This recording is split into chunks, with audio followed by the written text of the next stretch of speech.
Boa noite a todos. Obrigado pelas referências, pelo velho amigo, né?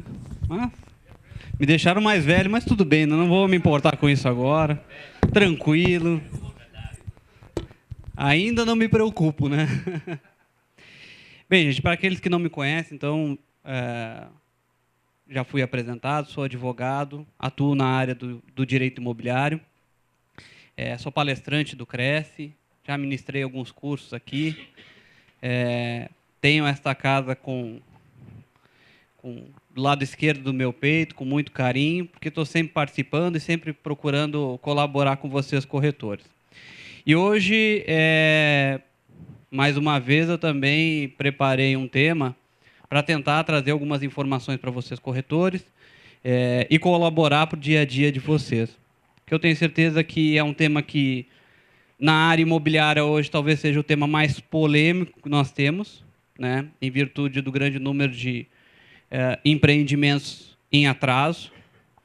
E com certeza todo o problema que nós temos em determinada área desestabiliza um pouco o mercado, né? Cria um certo desânimo para a gente, né? Para vocês, corretores, para mim, advogado, que sou consultado por alguns clientes que compram os imóveis, porque eles não sabem exatamente o que vai acontecer.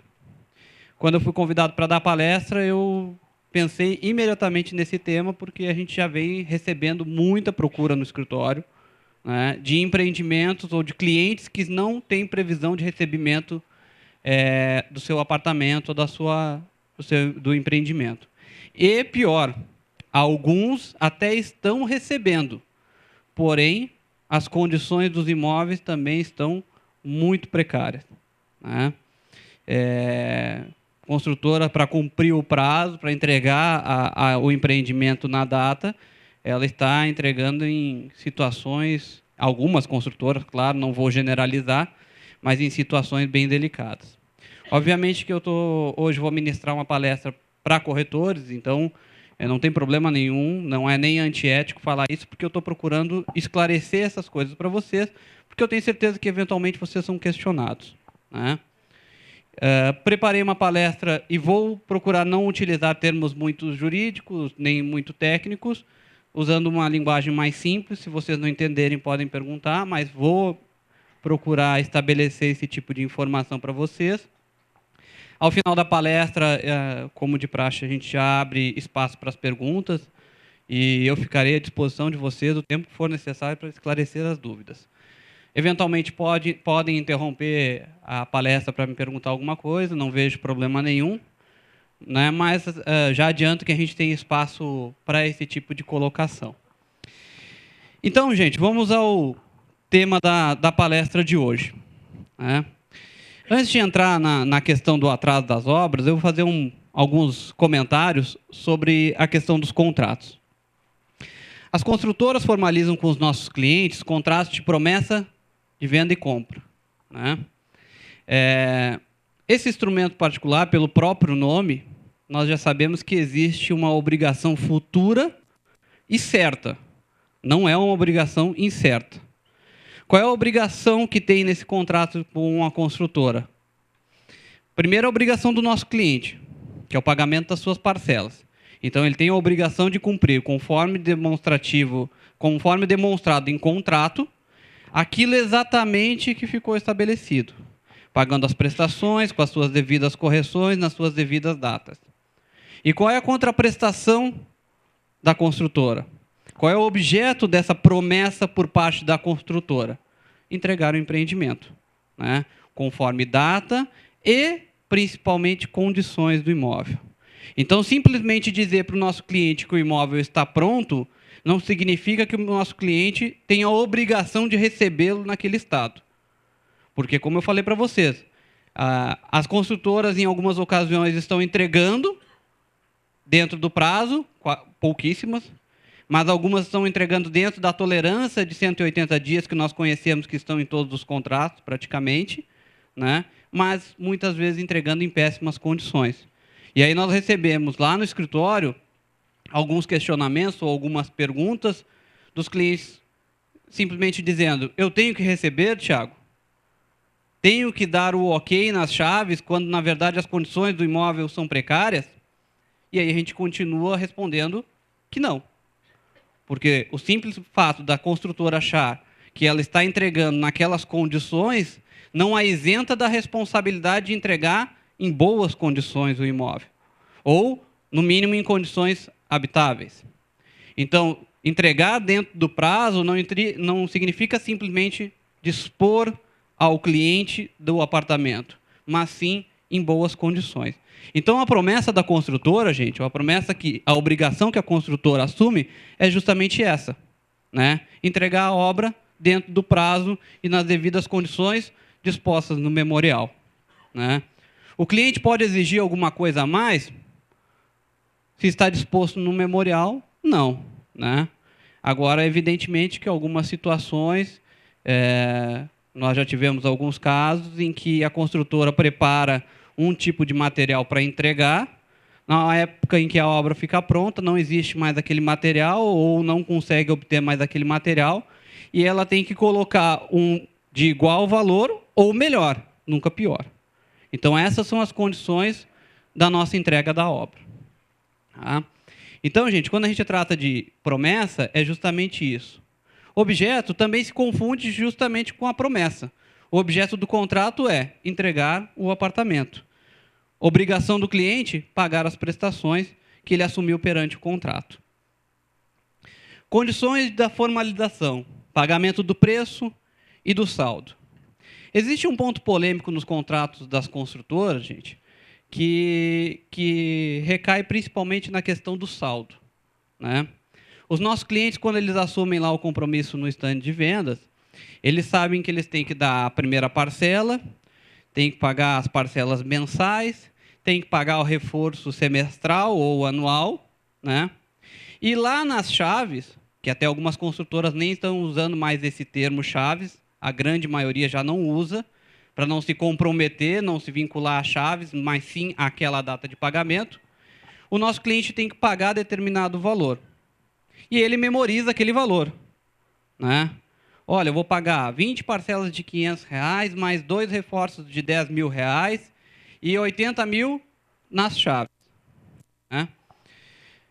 Primeiro, então, ressaltando que muitas vezes não é nas chaves, mas que a construtora está se obrigando. Ela está colocando data exata e não se vincula às chaves. E segundo, ele vai pagar o saldo do preço devidamente corrigido.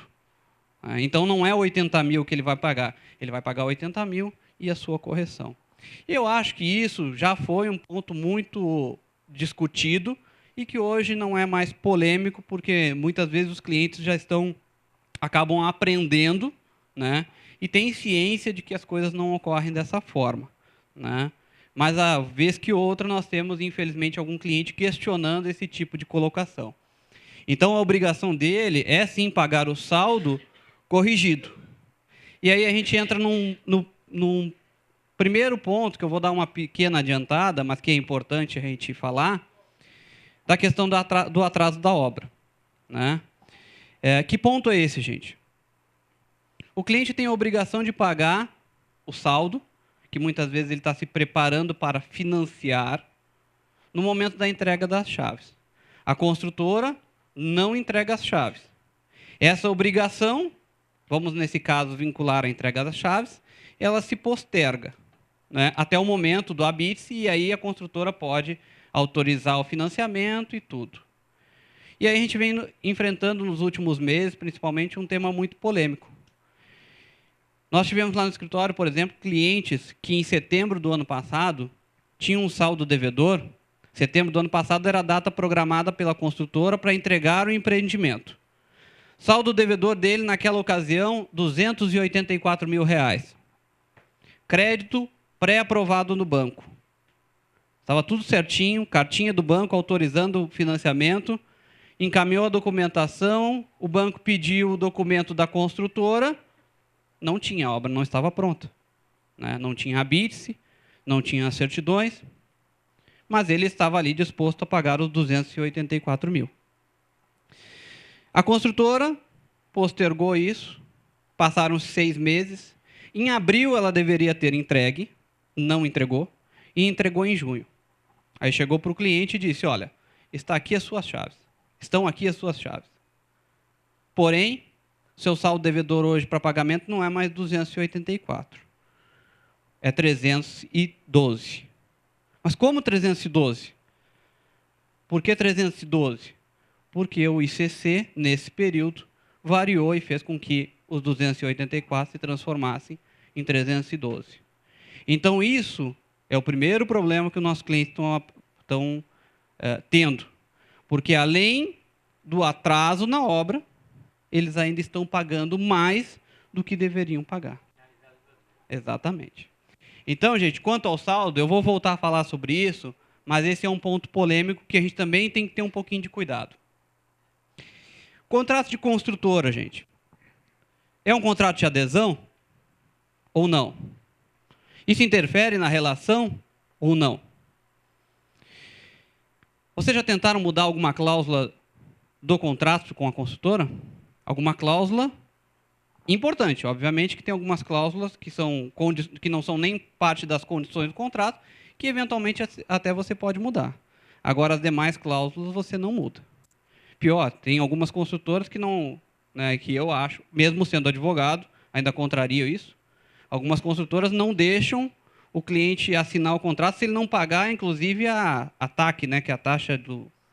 TAT, né? Eu não sei nem o nome, viu? Que é a taxa do advogado, da construtora. Né? Acompanhamento do advogado. Não é isso? Ou seja, a construtora se nega a assinar um contrato se não tiver o pagamento dessa taxa, que é absurdo, né? Quanto mais mudar uma cláusula do contrato. Tem dúvida se isso é contrato de adesão? Eu não tenho dúvida, talvez vocês não tenham, nem os tribunais tenham. Tá? E se tivesse alguma dúvida, os benefícios que esse contrato de adesão trariam são os mesmos que são do Código de Defesa do Consumidor. E os tribunais entendem, sim, que é uma relação de consumo. Afinal de contas, o nosso cliente está adquirindo o produto final daquela empresa, que é o empreendimento, que é o apartamento. Então, existe, sim, entre a construtora e o cliente, uma relação de consumo. Incide, então, o Código de Defesa do Consumidor. E aí a gente vai ver mais à frente também por que é importante a gente ter o Código de Defesa do Consumidor ao lado do nosso cliente. Outro ponto polêmico do contrato ainda, gente, multa por rescisão. Vocês já leram a multa por rescisão no contrato com construtora? Algumas usam prazos. Se você rescindir de tantos em tantos meses, tantos % sobre o saldo pago. Né? Se você rescindir de tantos em tantos meses, tanto % sobre o saldo pago.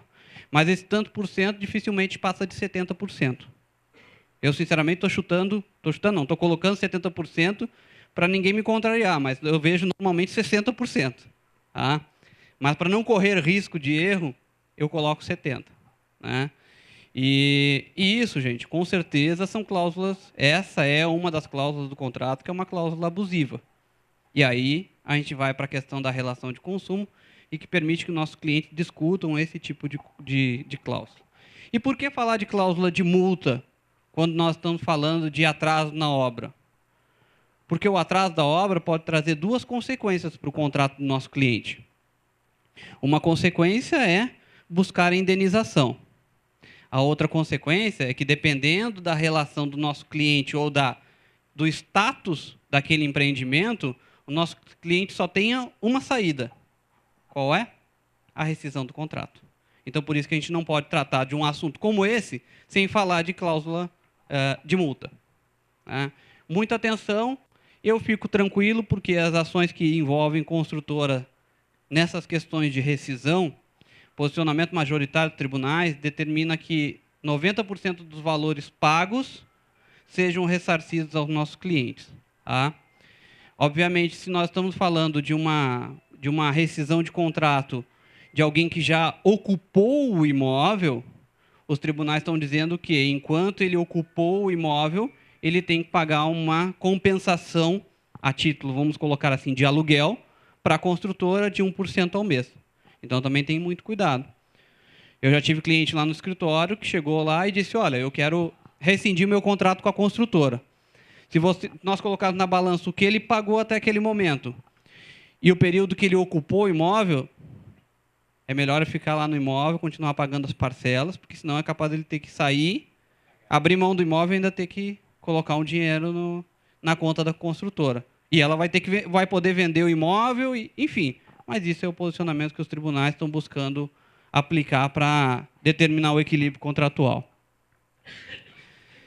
Por que eu também falo de multa, gente, e falo dessa questão de rescisão de contrato? Que tem um outro ponto com construtoras, que é o ponto que não é com construtoras, perdão, que é com as cooperativas, né? Agora não anda tão em moda a cooperativa habitacional, né? Já teve épocas aqui em São Paulo, começo da década passada, 99, final da outra década, 99, 2000, 2001, nós tínhamos muitas cooperativas habitacionais. Muita gente entrou nessa barca furada, né? Felizmente, algumas pessoas se deram bem, né? Conseguiram adquirir seus imóveis, mas nós temos muitos problemas nessa área. Nós temos muitas cooperativas que sequer fizeram as fundações do empreendimento. Nós temos lá no escritório clientes que pagaram isso há 10 anos atrás, R$100 mil para a cooperativa, em parcelas, e até hoje não tem nada para receber. E aí você entra com ação de rescisão com a cobrança, tudo bem, ganha ação, muito bonito, tem lá R$300 mil para receber, mas não leva, né? Então, isso é um cuidado que nós temos que ter, e eu falo para vocês, corretores, porque, queiram ou não, vocês vendem credibilidade, né? Vocês endossam o nome de vocês a determinadas empresas, né? E nem sempre a gente tem que endossar tudo. Às vezes a gente tem que avaliar para quem que a gente está trabalhando, para quem que a gente está prestando serviço, porque às vezes não vale a pena. Não estou generalizando.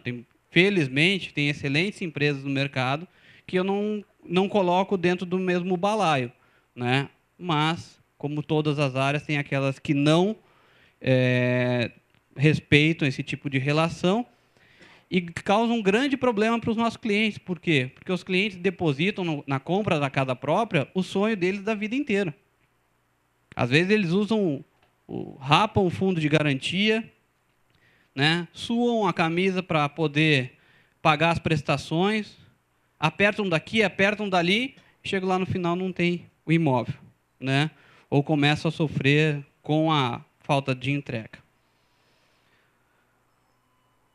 Bom, gente, antes que eu entre nesse ponto, eu sempre cometo 2 falhas na minha palestra, viu? E tem um amigo meu que ele nunca me perdoa nessas falhas. Tá? Uma falha é que eu trouxe uma listinha de presença, e isso aqui é para quem quiser preencher, que nós enviamos informações semanalmente sobre questões que envolvem a área imobiliária. Então, quem quiser se cadastrar aqui, por favor, eu vou passar a listinha, tá com uma caneta para preencher. Quem já assinou, não precisa. E a outra falha que eu sempre, que é a que eu tomo mais puxão de orelha, sempre me acompanha nas palestras, o Gil, que ele é diretor comercial do escritório, e eu gostaria de apresentá-lo para vocês. Então, eventualmente, quando vocês precisam falar comigo, eu estou ocupado, estou numa audiência, estou fora do escritório, se vocês precisarem de algum auxílio, podem ter certeza que vocês serão excepcionalmente bem atendidos pelo Gil. Ele me puxa a orelha, fica bravo comigo porque eu esqueço dele. Hoje eu até falei no segundo slide, às vezes eu falo só no último, porque eu me empolgo aqui na palestra. Não é por maldade, é porque eu me empolgo, começo a falar e acabo esquecendo.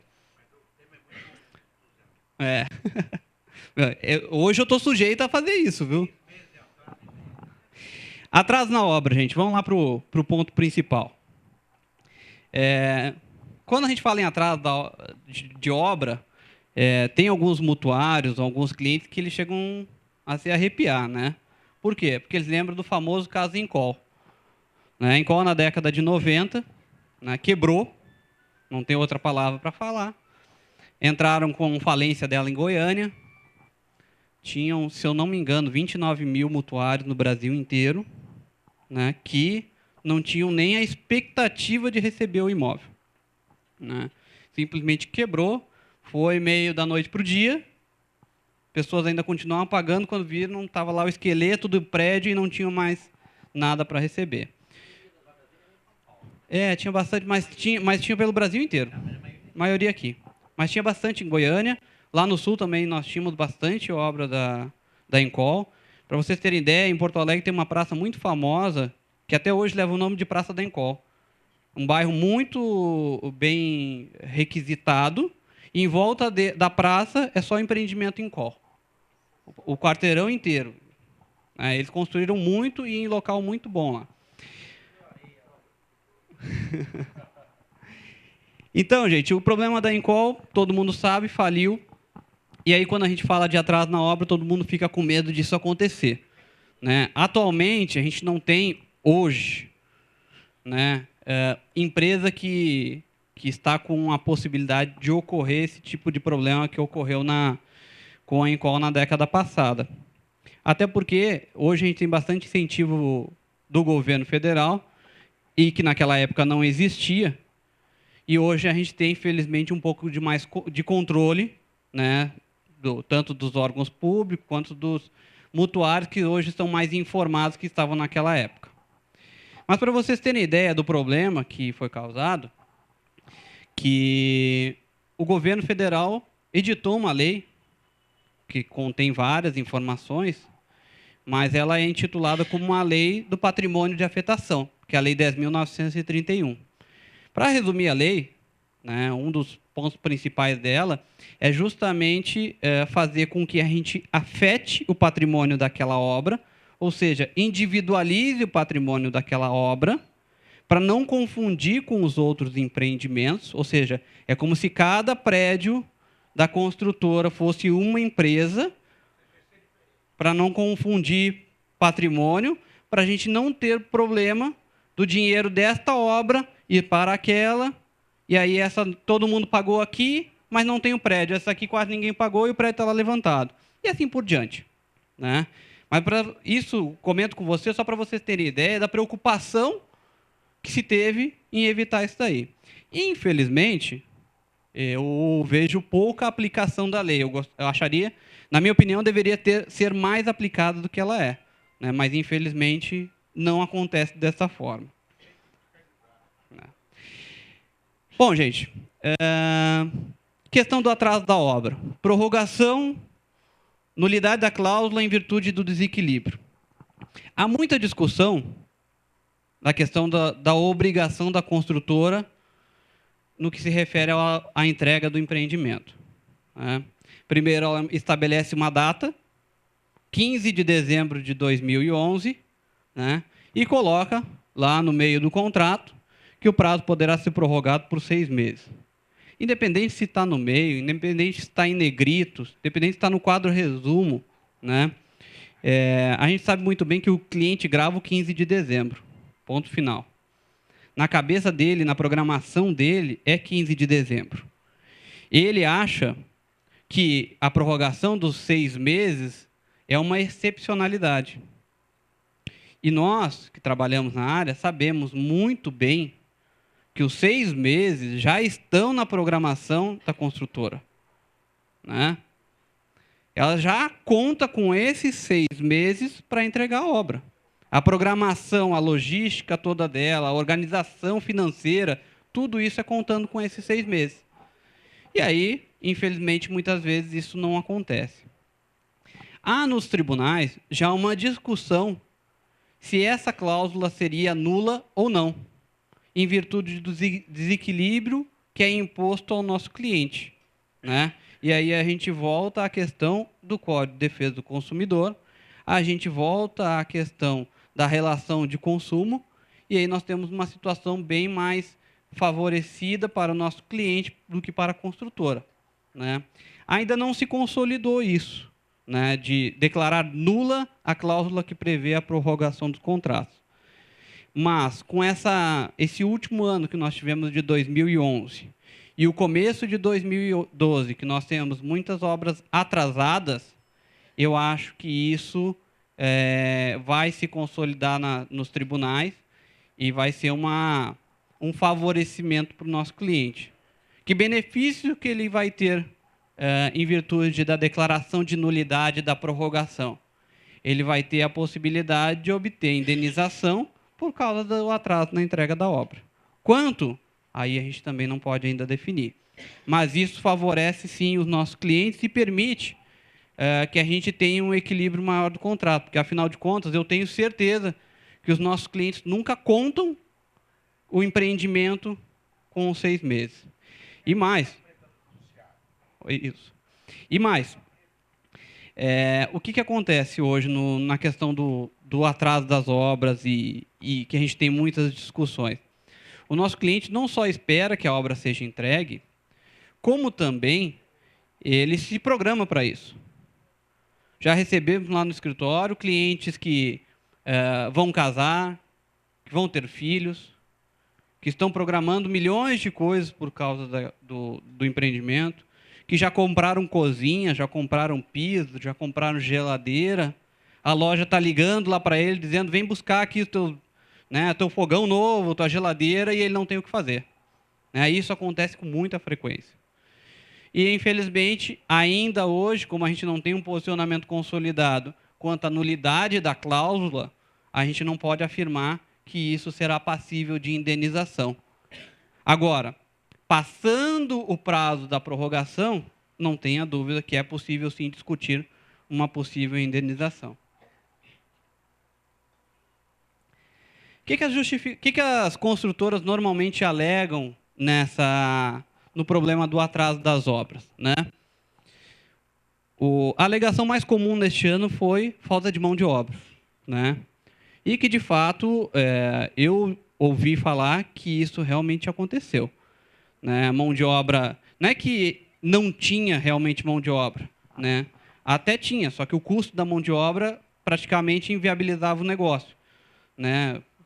Pessoas que engenheiros ou mestres de obras e até mesmo pedreiros, gesseiro, que cobravam um X o ano passado, passaram a cobrar muito mais esse ano, né? E isso acabou apertando o lado das construtoras. Eu sei de construtoras que os funcionários fizeram, inclusive, greve, né? Coisa que há muito tempo a gente não via. Eles não entravam na obra, pressionavam para não entrar na obra, para garantir a melhoria nos salários dele, né? E, obviamente, que conseguiram, porque a construtora tinha uma outra pressão do outro lado. Não só a pressão dos clientes, como a pressão dos bancos também, que estão financiando as obras, muitas vezes, né? Então, a primeira justificativa, mão de obra. Segunda justificativa, e que isso é muito subjetivo, evento da natureza. Ah, Tiago, mas isso está no contrato. Ou, Tiago, isso está na lei. Porque, realmente, se você pegar o Código Civil, diz lá que é possível uma alegação desse gênero, vamos dizer assim, quando acontece caso fortuito, força maior, e aí eles querem enquadrar aquele mês que choveu demais como se fosse uma força maior. Uma coisa é chover demais, como muitas vezes, esses meses agora esse mês que nós temos pela frente, né, que é o mês de quase todo dia chove. Outra coisa é cair um temporal, como caiu em Teresópolis o ano passado, como caiu em Santa Catarina, que alagou a cidade. Isso sim é evento da natureza, né? É muito fácil diferenciar uma coisa da outra. Chuvas torrenciais não significam evento da natureza, como nós tivemos, infelizmente, em outras ocasiões. Ou seja, uma construtora alegar evento da natureza lá em Itajaí, que ficou um mês quase a cidade toda alagada ou com lama, é uma coisa, né? Agora, você alegar em São Paulo, quando a vida está rodando normalmente, é outro completamente diferente. Pode ocorrer evento da natureza? Pode, não tenha dúvida, mas não é comum. Outro motivo que muitas vezes as construtoras, agora nem tanto, porque elas estão repassando muitas coisas para os bancos, mas já justificaram o atraso na obra por causa de inadimplência. Na verdade, essa justificativa acaba enquadrando muito mais para as cooperativas, né? Cooperativa atrasou a obra, a primeira coisa que ela diz, estou com inadimplência. E já vi também, gente, problema de justificativa das construtoras sob a alegação de que a Delegacia Regional do Trabalho suspendeu o exercício do trabalho dos peões, dos pedreiros, do pessoal da obra, porque eles não estavam trabalhando em condições legais, né? Mas por que eu coloquei todas essas situações aqui, gente? Porque se vocês olharem todas elas, nenhuma delas interfere na relação cliente-construtora. Nenhuma dessa relação é contribuição do nosso cliente. Ele não tem como que ser punido, né, pelo atraso de uma obra quando nós estamos diante dessas situações que são as maiores justificativas das construtoras. Não estou aqui para incendiar o negócio com as construtoras, mas vamos usar o bom senso. E isso não é justificativa, né? Então a gente tem que ter um pouquinho de cuidado, ou até mesmo as construtoras um pouquinho de atenção, porque isso aqui não vai colar. Os tribunais não aceitam mais esse tipo de alegação. E é uma das mais corriqueiras, são essas 4. Na minha opinião, eu já fiz negociação com algumas construtoras, venho fazendo. Por isso que eu tenho falado que um dos maiores problemas que nós temos enfrentado ultimamente no setor imobiliário é o atraso nas obras. Por quê? Porque a gente tem sido contratado por condomínios inteiros para fazer a negociação com construtoras. Primeiro, para tentar regularizar todo o empreendimento, né? Às vezes porque estão entregando de uma forma equivocada, completamente errada. Outras para tentar acertar a entrega da obra, né? E, infelizmente, a maioria das construtoras não está sendo nem um pouco flexível quanto a essa questão. Eu fiz uma reunião com uma construtora muito grande, que constrói muito, há cerca de 3 semanas atrás. A obra deveria ter sido entregue em março. O prazo de prorrogação era março, perdão. Era uma obra no Guarujá. Tá? E foi entregue agora. Na verdade, ela deveria ter sido entregue em setembro. Prorrogado até março. E ela foi entregue agora em outubro. Né? Não é o caso do 284 mil, mas é uma coisa bem semelhante. É um valor menor. É 180, se eu não me engano. A construtora quer receber todo o valor. Ela quer receber o valor do saldo devedor devidamente atualizado e não está dando R$1 de desconto, nem indenizando os clientes por causa do atraso na obra. Primeiro, porque não está previsto no contrato dela. Algumas construtoras já estão buscando um certo equilíbrio e se resguardando disso e colocando que, caso a obra seja entregue fora do prazo, ela pagará uma multa de 0,5%. Algumas construtoras estão colocando, que é irrisório, nós sabemos muito bem disso, mas elas estão querendo equilibrar o negócio. Mas essa construtora não colocou e não quer pagar nada. Reunião e palavra do diretor comercial da empresa. A gente não vai dar desconto e quem achar que tem que buscar os seus direitos, vá para a justiça. Tá? Isso ele não falou para o meu cliente, ele falou para mim. Né? Então, gente, eu acho isso absurdo, mas às vezes eu entendo a construtora por um motivo. Ela vai jogar, talvez, o nome dela um pouco no lixo, né? Mas financeiramente ela não vai assumir esse prejuízo. Como ela sabe que, infelizmente, poucas pessoas buscam o judiciário, e ainda dessas poucas, nem todas ganham, né, por vários motivos, e as que ganham, ganham daqui a 10 anos, ela quer deixar correr o negócio. Então, infelizmente, essa foi uma postura que eu já encontrei de algumas construtoras. Embora, felizmente, tem algumas construtoras que, mesmo não estando no contrato, estão, de certa forma, procurando amenizar isso. Né? Nós tivemos uma reunião, Gil, me ajuda, se eu não me engano, é Cirela, né? A Cirela, numa ocasião, ela deu um desconto. Não deu o desconto que deveria dar, mas ela, pelo menos, está se conscientizando de que existe um problema e que o causador do problema não foi o nosso cliente. Né? O nosso cliente até ficou inconformado com o desconto que ela deu. Talvez vire uma demanda judicial, mas pelo menos a gente está, de certa forma, vendo uma flexibilidade maior dela. Pois não.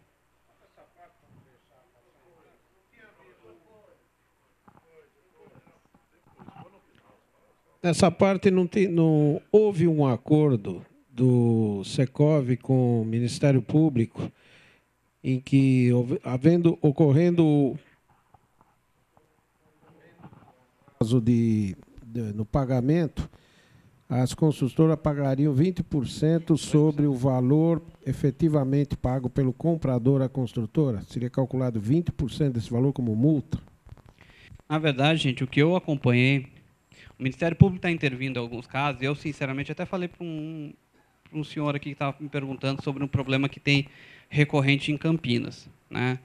Que existe um problema lá que a prefeitura parece que está negando a dar o habite, né? E isso é realmente uma função do Ministério Público começar a intervir nessas relações para buscar ou um termo de ajustamento de conduta, né, normalmente com alguma penalidade, mas isso não foi generalizado. Existem alguns termos de ajustamento de conduta já assinados por algumas construtoras, né, mas nada generalizado. E 20%, eu não vou discordar do senhor, porque eu não li essa informação. Passou na mídia, pelo presidente do Secov assinando lá com o Ministério Público. Eu confesso que eu não vi. O que eu vi foi que, numa dessas discussões, desses termos de ajustamento de conduta, ficou estabelecido multa de 2% mais 1% ao mês. Tá? E juros de correção em cima disso. Inclusive, o dia que eu vi, isso foi uma notícia numa sexta, no sábado eu vi aquele Márcio Hartkoski, que é advogado e fala na Rede Globo, que apresenta ao meio-dia sobre direito imobiliário. Inclusive, no outro dia ele estava na hora do almoço batendo em cima disso, que isso não é multa que se coloca para uma construtora, porque ela vai continuar a fazer esse tipo de coisa. Vou até reconsiderar, eu acho que o senhor tem razão, não é 20%, que seriam 2%. Aí sim, tá certo. Eu gostaria que fosse 20%, porque... É o ideal, né? Porque, vejam bem, gente, por que é importante estabelecer multa pesada? Porque multa, ela tem o que a gente chama de caráter punitivo repressor, né? Você vai colocar uma multa, porque se a pessoa não cumprir, ela vai pensar 2 vezes na próxima vez.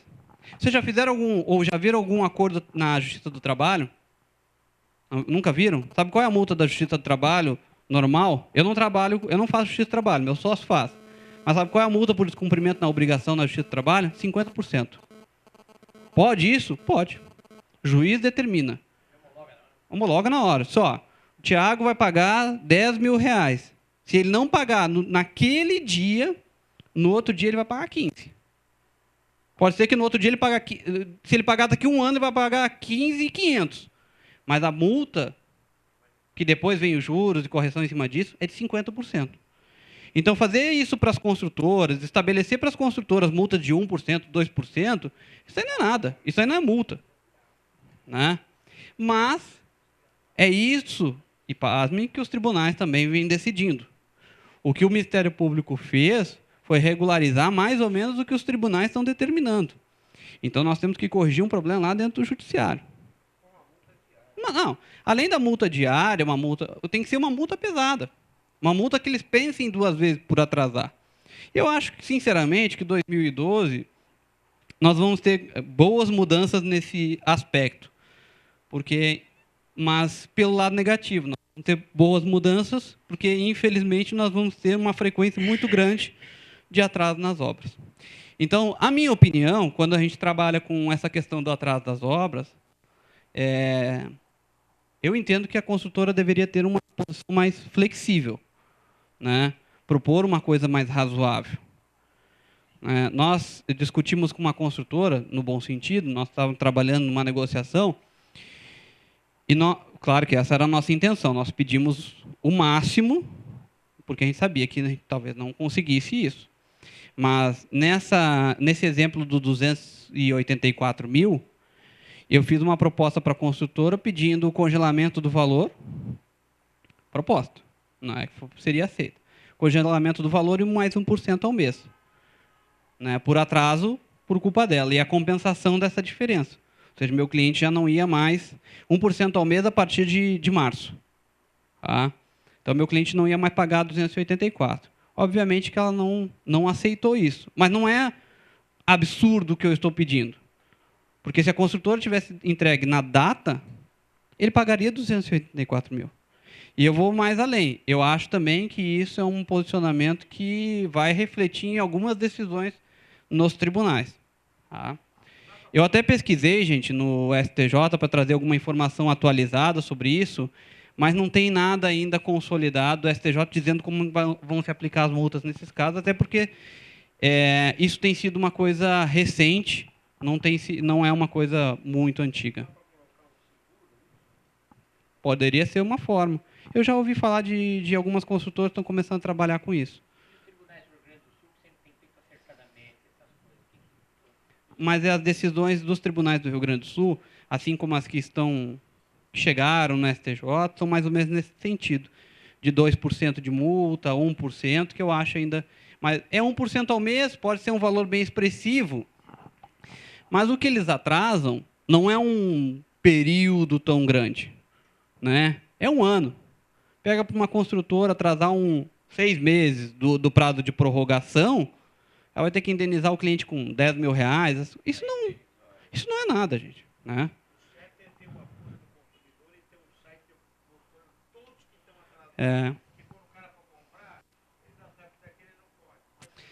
Na verdade, no final da palestra, eu até comento algumas dicas, falo de algumas coisas, que com certeza é nesse sentido. Se as pessoas começarem a se unir e tomarem um posicionamento correto, uma postura correta sobre isso, talvez diminua os problemas. Né? Acho que bom, gente, o próximo ponto que eu vou falar, ações judiciais. Estou achando que eu escrevi que na hora de passar para o slide está faltando alguma coisa. É responsabilidade, não responsanilidade. É um B ali. Bom, gente, o que é os fundamentos da ação? Quais são os fundamentos da ação e por que eu falo em responsabilidade? Porque quando a gente está tratando de ações, demandas judiciais contra construtoras, então a gente já saiu da possibilidade de acordo, estamos discutindo isso numa demanda judicial, a gente vai ter que, de alguma forma, demonstrar a responsabilidade da construtora naquilo. Né? Então, a gente vai ter que demonstrar o fato, nós vamos ter que demonstrar o dano, o nexo de causalidade e, eventualmente, a culpa. Por que, eventualmente, a culpa? Porque, no caso do Código de Defesa do Consumidor, há uma inversão do ônus da prova e a responsabilidade também é objetiva. Então, nosso cliente não precisa mostrar a culpa da construtora naquele atraso. O simples fato de ter o atraso já ensejaria a responsabilidade dela. Agora, um ponto importante, os nossos clientes muitas vezes chegam lá no escritório, olha, eu quero entrar com uma ação contra a construtora, quero receber aluguel, quero receber multa de 1%, quero receber isso ou aquilo. E aí eu tenho que, de vez em quando, colocar um balde de água fria. Né? Por quê, gente? Porque toda ação, por mais que a gente entenda toda a indignação do cliente, toda ação que busca responsabilidade da outra parte, ela é baseada no dano. E não é um dano presumido. Né? Eu tenho que demonstrar o dano. Inúmeras decisões dos tribunais estaduais, inclusive o do Rio Grande do Sul, diz que é possível pedir aluguel, desde que eu comprove que eu paguei aluguel. Por quê? Porque o juiz não quer dar a mesma decisão indenizando pelo pagamento de aluguel por uma pessoa que realmente paga aluguel, sai aquele dinheiro do bolso, né, e o prejudica no dia a dia, para aquela outra pessoa que talvez ainda esteja morando com os pais, né, ou que more de favor, ou que não tem...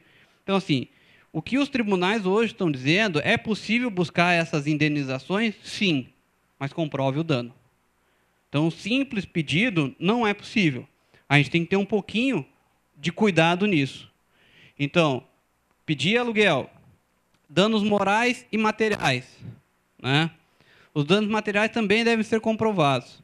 Os danos morais, gente, já é subjetivo. Né? Na minha opinião, a maioria dos casos que envolvem atraso na obra, envolvem dano moral. Mas a gente tem que analisar exatamente isso, porque algumas situações não comportam, né? E principalmente pelo seguinte fato: os tribunais hoje têm trabalhado muito com a resposta de que mero aborrecimento não é dano moral. Por quê? Porque se criou essa indústria do dano moral, muita gente pedindo dano moral por qualquer coisa, né?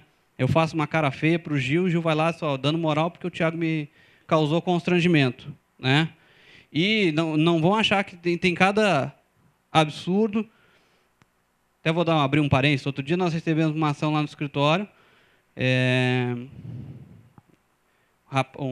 Uma pessoa comprou um pacote turístico e entrou com um pedido de dano moral porque ela não conseguia, era num navio, o passeio, ela não conseguia ver o mar sentada, ela tinha que levantar para ver o mar.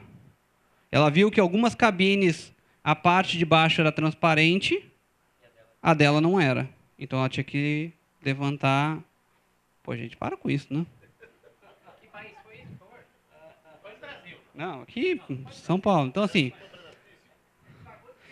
Mas mesmo. Mas, gente, ele pagou. Sabe? É que, na verdade, em nenhum momento prometeram para ele que ele conseguiria ver o Marco sentado ou em pé. Né? Não era essa a questão. A questão é que ele disse que ele viu que tinham pessoas. A grande verdade é, ele viu que tinham pessoas que estavam mais privilegiadas que ele. Pronto. Né? O custo é igual. Mas, né? Fecha parênteses, vamos voltar ao nosso. Mas é só para mostrar para vocês que os juízes também têm um pouquinho de cautela. Eles não podem equilibrar ou equiparar todos os problemas. Por isso que, às vezes, quando as pessoas chegam lá no escritório e digam, eu quero dano moral, né, e acham que vão ganhar 20, 30 mil reais por dano moral, que é um grande detalhe, muito cuidado nisso, a gente tem que fundamentar muito bem onde está esse dano moral. A história tem que ser muito bem contada. Né? E provado. Até o dano moral ele é mais subjetivo. Tá? Mas a história tem que ser um nexo, tem que ter começo, meio e fim. Tem que demonstrar que houve, sim, de certa forma, uma responsabilidade da outra parte. Tá? Agora, pedir danos materiais ou aluguel, isso a gente vai ter que comprovar de fato. Como eu falei lá para vocês, gente, da questão da multa. O descumprimento da entrega da obra no prazo, então ela pode permitir que a gente faça duas coisas. A gente busque uma indenização, né? E aí danos materiais e morais, ou uma rescisão do contrato. Por quê? Porque se eu chego lá, o prazo para entrega é dia 15 de dezembro. Eu já paguei 100 mil reais no empreendimento. Chego na obra, a obra não tem funcionário, portões estão fechados, está abandonada. Adianta eu pedir uma indenização por atraso? Não. Talvez até já seja tarde entrar com ação. Né? Eu já deveria, talvez, há muito tempo, ter procurado a rescisão do contrato. Né? Porque eu tinha indícios de que a contraprestação da construtora não seria cumprida. Né? E aí a gente entra nessa questão da rescisão contratual. O que eu vou buscar na rescisão contratual? Eu vou pedir a restituição das parcelas que eu paguei, com juros e correção, e a decisão majoritária dos tribunais é que seja devolvido 90% do valor pago. Tá? Tem alguns tribunais que seguem à risca algumas decisões do Tribunal do Rio Grande do Sul, que ele tem algumas que as decisões às vezes são mais isoladas que do resto do Brasil, né? Às vezes são inovadoras, mas se eu disser que são inovadoras, vão me chamar de bairrista, né? Então, são diferenciadas. Entendem que tem que ser 100%. Por que 100%? Porque é uma relação de consumo sob pena de enriquecimento sem causa da outra parte. Tá? Mas a maioria, 90%. Posicionamento dos tribunais, só complementando isso que eu falei para vocês, o artigo 51 do Código de Defesa do Consumidor, ele, vamos dizer assim, rechaça aquilo que... Perdão, ele contempla aquilo que eu falei da nulidade da cláusula. Tá? Ele, através do artigo 51 do Código de Defesa do Consumidor, nós temos o fundamento jurídico para buscar a nulidade da cláusula que fala da prorrogação de prazo. E é isso que os tribunais atualmente têm utilizado nas decisões. Bom, gente, aqui a questão dos cuidados para imóveis na planta, eu relacionei alguns pontos para a gente conversar rapidamente, né? Porque a gente sabe muito bem que essa questão que envolve atraso na obra, ela pode, de certa forma, ser evitada, né? Ou, pelo menos, os riscos diminuídos. E como é que a gente diminui esse risco? Com a cautela, né? Quando os nossos clientes, né, talvez eu esteja jogando, como o Gil fala, vou dar uma de advogado do diabo, né? Porque eu estou falando justamente com as pessoas que fazem as vendas dos imóveis, né? Mas, ao mesmo tempo, eu não posso ignorar que esses clientes também são da nossa linha de relacionamento, muitas vezes, né? Então, a gente não pode omitir determinadas situações. Então, se o cliente quer evitar isso daí, obviamente que é importante que ele visite obras, né? Vou comprar da construtora Thiago Antolini. Vou verificar, então, se as outras obras que eles estão fazendo estão ok. Eu vou verificar, de fato, o memorial descritivo que está registrado no registro de imóveis, se a obra está ok na prefeitura. Vou tomar providências ou vou tomar diligências para ver se aquela empresa realmente está tomando os procedimentos, no mínimo, adequados para a conclusão do trabalho, né? Ou seja, se nós começarmos a constatar que estamos entrando numa negociação ou num empreendimento que ele já não vem cumprindo com as suas obrigações em outras ocasiões, seja no prazo ou seja na qualidade do material que está sendo aplicado, né, que é outro grande problema que nós temos nas obras, eu acho que a gente tem que pensar duas vezes se realmente o negócio vale a pena, né? Talvez a gente esteja entrando num grande problema, assumindo um grande problema, e assumindo esse risco, né? Assumindo esse problema. Então, gente, visitar os imóveis construídos pela mesma empresa, né? Conversar com o síndico e os moradores sobre a qualidade do material empregado na obra, verificar se existe o registro da incorporação, confirmar na prefeitura se a planta do imóvel foi aprovada, verificar se existe alguma alienação, penhora, hipoteca ou outro ônus sobre o imóvel. É importante a gente falar, gente, os contratos de construtoras, todos, tá? A não ser que seja construtora pequenininha, que constrói com capital próprio, tá? Mas todas as grandes construtoras, vocês vão encontrar uma cláusula dizendo que o promitente comprador autoriza a construtora a alienar ou dar como garantia aquele empreendimento. É problema isso? Não, problema não é, né? Porque ela dar em garantia para um banco, né, não quer dizer que se ela não der em garantia que a obra vai ser entregue e não vai ter problema. Pelo contrário, muitas vezes até o fato dela dar em garantia existe um rigor em determinados empreendimentos porque existe o controle do banco, né? Então, pode acontecer, e muitas vezes os clientes até questionam se isso é válido ou não, tá? Na minha opinião, não vejo problema nenhum. Mas, muitas vezes, os clientes se deparam, às vezes assinam o contrato, né? Um ano depois, quando estão lá para receber o empreendimento, ou quando procuram um advogado, o advogado comenta com ele se desespera, né? Acha que vai perder o imóvel, que o banco vai tirar dele, que ele está pagando para a construtora não está usando o dinheiro de forma correta. Isso acontece com frequência. Pois não, senhor Vidias? Quando tem obras que são financiadas pelo banco, e se ele cumprir aquela medida, ele não dá mais o dinheiro. Exatamente. Parado no imóvel. Na verdade, assim, o banco, muitas vezes, ele nos ajuda, entre aspas, pelo fato de ele fiscalizar a obra. Que é o que o senhor está falando. Ele só libera se o empreendimento for cumprindo o cronograma de obra, né? Bom, gente, nossos clientes devem guardar os folhetos de publicidade que são distribuídos na rua e em estandes da empresa. Se necessário, eles servem como documento de prova contra irregularidades no cumprimento do acordo. Né? Por que, gente? Por que colocar isso? Porque, às vezes, o panfleto está lá, ou o folder na frente do empreendimento está dizendo entregue em 15 de dezembro de 2011. Aí o cara entra lá, se empolga, assina o contrato, sai de lá com o contrato debaixo do braço, aí está lá. Entrega em 15 de junho de 2012. Mais 6 meses de prorrogação. Né? Aí fica o dito pelo não dito. Então, muitas vezes, esses panfletos, esses documentos, apesar de ser contestáveis, mas são instrumentos de prova.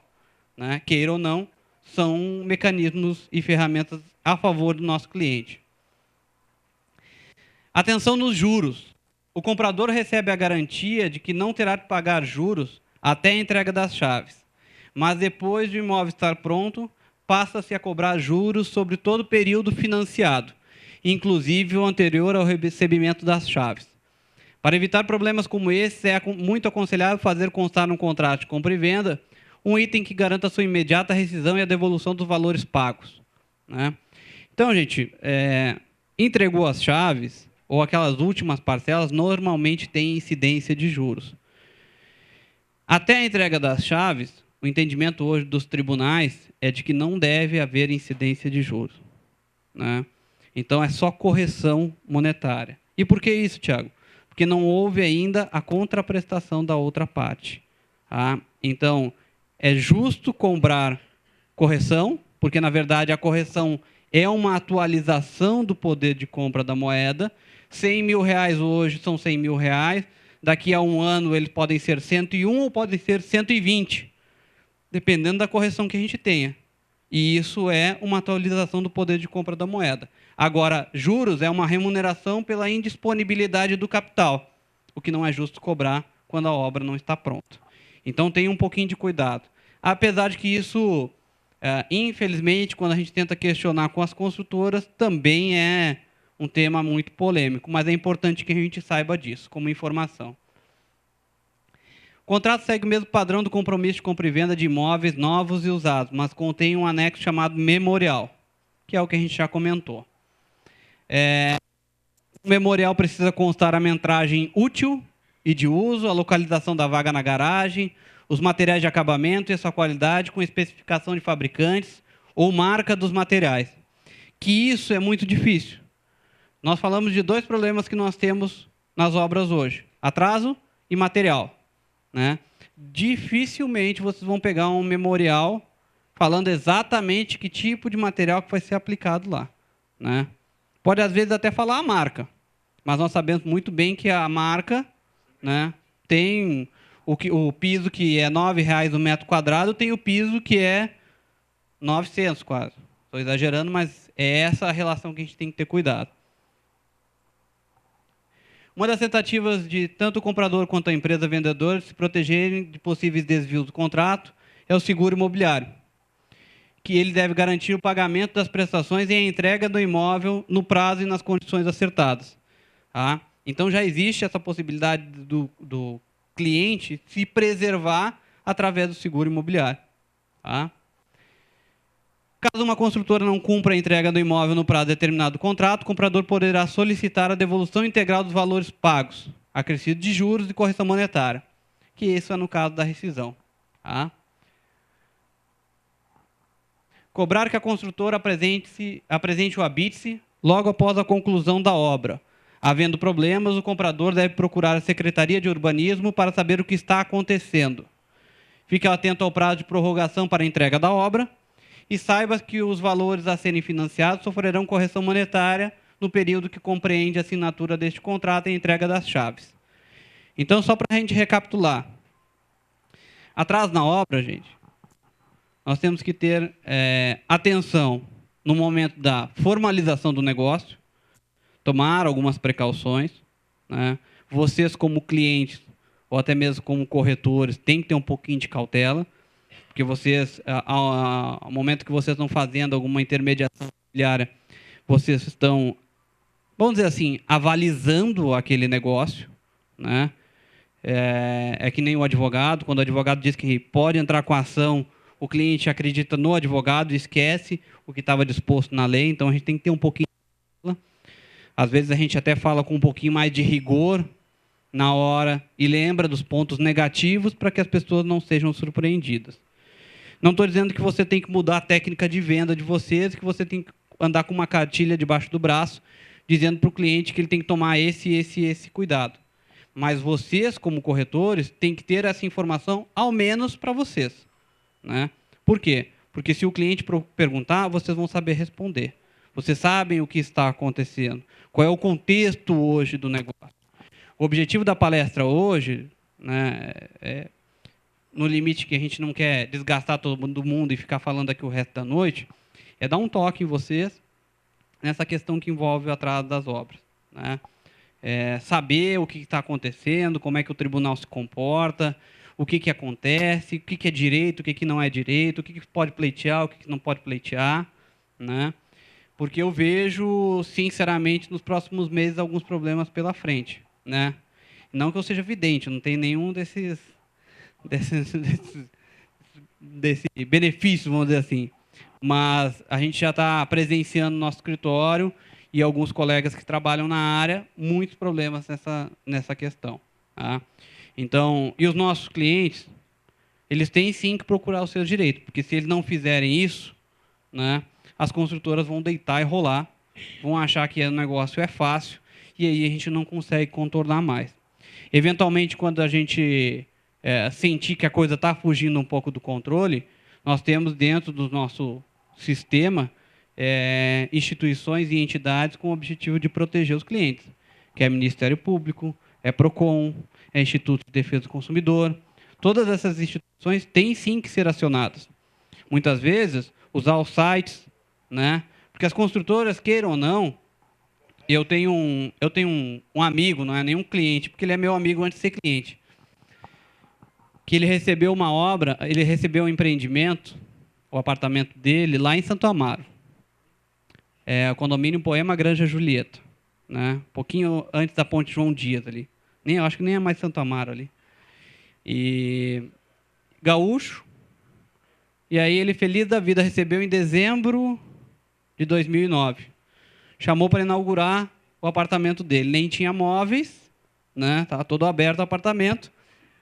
Tiago, vamos fazer um churrasco aqui. Opa, né? Não convida 2 vezes, fomos lá começar o churrasco. Tinha uma mesinha, não tinha sofá, uma mesa grande na sacada, vamos lá para o churrasco. Precisamos colocar fogo no negócio, ao invés da fumaça subir e sair, a fumaça batia lá em cima, voltava, invadiu o apartamento. Né? Apartamento de mais ou menos, hoje, no prédio dele tem apartamento entre R$600 mil e R$800 mil. Tá? Não são apartamentos, um prédio é muito bom, mas tem inúmeros problemas. Quem construiu foi a mesma construtora que eu tive uma reunião há 3 semanas atrás, que eu disse para vocês que ela disse que não ia dar nada de desconto. Como é uma coisa ruim, eu não vou fazer propaganda negativa. Se vocês quiserem pesquisar quem é a construtora que construiu lá, vocês vão descobrir. E aí, o que ele fez? Ele foi lá e colocou, fez um vídeo. Por quê? A gente começou a questionar a construtora para ver se ela regulava aquele problema. E ele fez um vídeo, não nesse churrasco, num outro churrasco, da fumaça, como é que ficava dentro da casa dele, e colocou isso na internet. Colocou no Reclame Aqui, no YouTube. Oi? Poema Granja Julieta. E aí colocou isso, 2 dias depois a construtora tinha notificado ele para ele tirar o vídeo da internet, sob pena dela entrar com uma ação contra ele. E ele não é fácil não, ele foi lá que fez um outro vídeo, né, onde ele fala do problema e mostra a carta, a notificação da construtora. Então, e aí, extrajudicial. Ela não entrou com ação contra ele, nem nada, e eu só comentei esse caso com vocês, porque assim, a gente não pode deixar pessoas pularem em cima da nossa cabeça se as coisas não acontecerem, deitar e rolar. Esse problema dele é um problema na obra. E detalhe, gente, eu tentei intervir junto à construtora para colocar um exaustor, porque é um problema do prédio inteiro. O prédio tem 25 andares, são 3 torres. Tá? Ninguém consegue fazer churrasco porque a fumaça não sobe. Tá? Quer dizer, faz churrasco. O problema, o churrasco não tem, mas aí é fumaça para todo lado. Aí tu entra, faz assim, né? Nadando no meio da fumaça. Mas ele está tomando as providências e procurando resguardar o direito dele. Agora, essa questão que envolve o atraso na obra é uma coisa que a gente também vai ter que começar a brigar. Né? Nós, advogados que atuamos nessa área, nós devemos brigar não por multa de 2%. Nós devemos, talvez, brigar por multa de 20%. Ah, é absurdo. É absurdo. Mas se a gente não brigar por isso, se a gente brigar por 2%, ela vai deixar o processo correr. Né? Porque ela não vai... O risco dela, olha, se correr, se lá na frente ele ganhar, ele vai 2%, pelos meses que eu atrasei, 5, 6 mil reais, atualizado com juros e correção, vai dar 15 mil. Né? Para ela, como a gente diz por aí, é dinheiro de pinga. Né? Então, gente... o objetivo de quando você trabalha numa demanda que busca evitar futuros problemas, você tem que buscar penalizações maiores. Concordo com o Márcio Ratkowski, que ele falou que 2% não é nada, e não é mesmo. Mas, infelizmente, por enquanto, nossos tribunais estão adotando esse tipo de postura. É possível que os nossos clientes busquem, sim, as indenizações, mas, vejam, tem que ser dano comprovado. Com exceção do subjetivo, do dano moral, que é um pouco mais subjetivo. Mas não quer dizer que também eu vou entrar lá pedindo, quero dano moral. Não, eu tenho que contar detalhadamente o que ocorreu, os constrangimentos, os dissabores, até mesmo a inércia da construtora, né, em atender as minhas solicitações, para que eu possa ser ressarcido disso. Gente, eu agradeço imensamente a presença de vocês aqui. Tá? A gente vai abrir... O Licínio vai fazer a entrega do certificado e aí a gente vai abrir para as perguntas. Vou ficar aqui à disposição de vocês. Está passando. Último slide para desejar a todos um Feliz Natal, um próspero Ano Novo, muita saúde, paz. Mas eu estava aguardando o panetone aqui, viu? Gente, muito obrigado. Uma boa noite àqueles que...